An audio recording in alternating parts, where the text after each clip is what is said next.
আসসালামু আলাইকুম বন্ধুরা, শিরিন হবিস চ্যানেলে নতুন এক রেসিপি দেখার জন্য আপনাদেরকে স্বাগতম জানাচ্ছি। আজ আমি আপনাদেরকে করে দেখাবো খুবই সহজভাবে বুটের ডাল রান্না করে। আর এটি আমি করেছি মিট বল দিয়ে।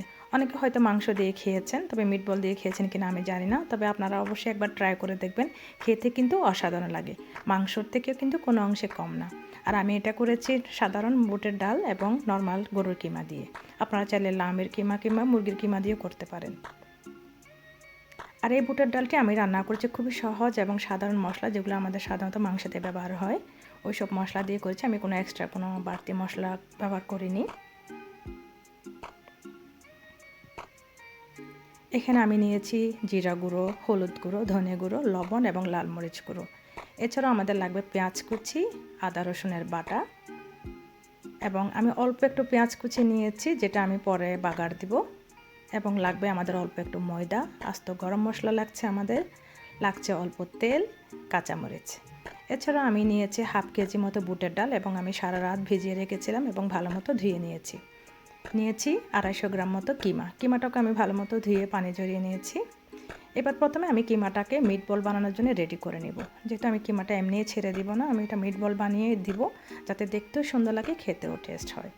এবার এই কিমাটাকে আমি সবগুলো মশলা থেকে অল্প অল্প একটু করে করে দিয়ে দিচ্ছি এবং এটাকে ভালো মতো মেখে নিচ্ছি। আর কি কি মশলা দিচ্ছি আমি ডেসক্রিপশন বক্সে আবারও লিখে দিব পরিমাণটা।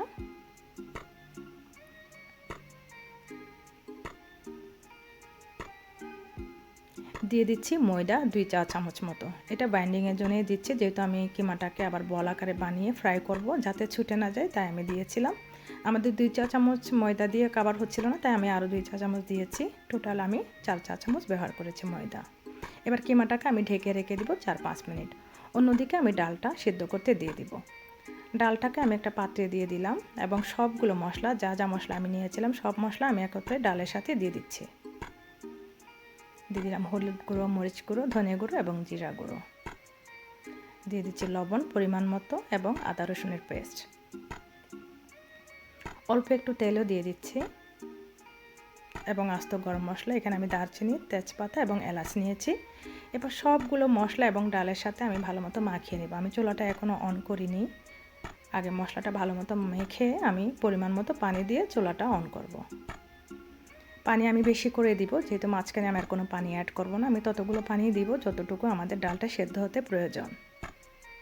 আপনারা সবাই জানেন বুটের ডালটা সিদ্ধ হতে সময়ও বেশি লাগে, একটু পানিও বেশি লাগবে। তাই আমি পরিমাণ মতো পানি দিয়ে চুলাটা অন করে এখন ঢাকনা দিয়ে রান্না করে নেব। অন্যদিকে আমাদের কিমাটাও সেট হয়ে গিয়েছে। এবার আমি কিমাটাকে ছোট ছোট বল বানিয়ে নেব।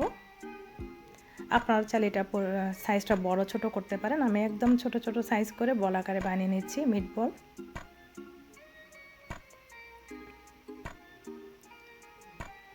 সবগুলো কিমা আমি এভাবে বল আকারে বানিয়ে নিয়েছি। এবার আমরা কিমাটাকে একটু ফ্রাই করে নেব। আপনারা চাইলে এভাবেও দিয়ে দিতে পারেন ডালের মধ্যে, তবে ফ্রাই করে নিলে খেতে আরও বেশি টেস্টি হয়। এবার আমি অল্প একটু তেল দিয়ে দিলাম ফ্রাইং প্যানে। তেলটা গরম হয়ে আসলে আমি মিট বলগুলো ভেজে নেব। এটা খুব বেশি কড়া ভাজার দরকার নয়, জাস্ট একটু হালকা ভেজে নিলেই স্বাদটা দ্বিগুণ হয়ে যায়।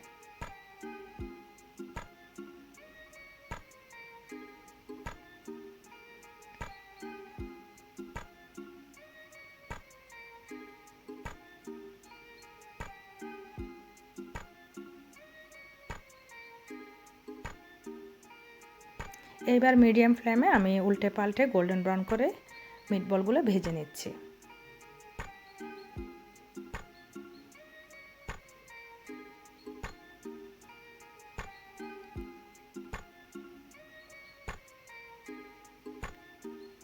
এক পাশটা আমার হয়ে গেছে, আমি উল্টে দিচ্ছি যাতে অন্য পাশটা সুন্দরভাবে হয়ে যায়।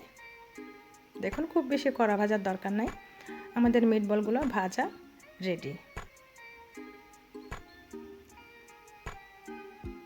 এবার আমি একটা প্লেটে উঠিয়ে রাখছি আমাদের মিট বলগুলো। ততক্ষণে অন্যদিকে আমাদের ডালটাও সিদ্ধ হচ্ছে।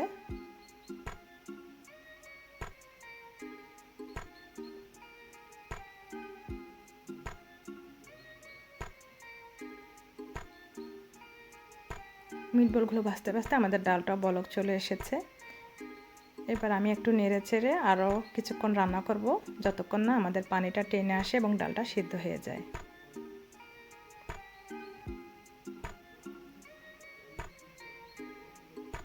আমাদের ডালটা হাফ সিদ্ধ হয়ে গিয়েছে। এই পর্যায়ে আমি দিয়ে দিব কাঁচামরিচ এবং আমাদের ভেজে রাখা মিটবলগুলো। এটা আমি একটু আগেই দিলাম যাতে মিটবলের মধ্যে আমাদের মশলাটা ভালো মতো ঢুকে। এবার আমি আরও 4-5 মিনিট রান্না করব মিডিয়াম ফ্লেমে। আমাদের পানিটা টেনে এসেছে অনেকটা, আমাদের ডালটা সিদ্ধ হয়ে গেছে। আমি তারপরে একটু চেক করে নিচ্ছি আমাদের ডালটা যথেষ্ট সিদ্ধ হয়েছে কিনা। পারফেক্ট। আমাদের ডালটা সিদ্ধ হয়ে গেছে। এবার আমাদের বাগার দেওয়ার পালা। বাগার দেওয়ার জন্য আমি একটা ফ্রাইং প্যানে অল্প একটু তেল নিয়ে নিব, খুবই সামান্য, জাস্ট পেঁয়াজটা বেরেস্তা করার জন্যে।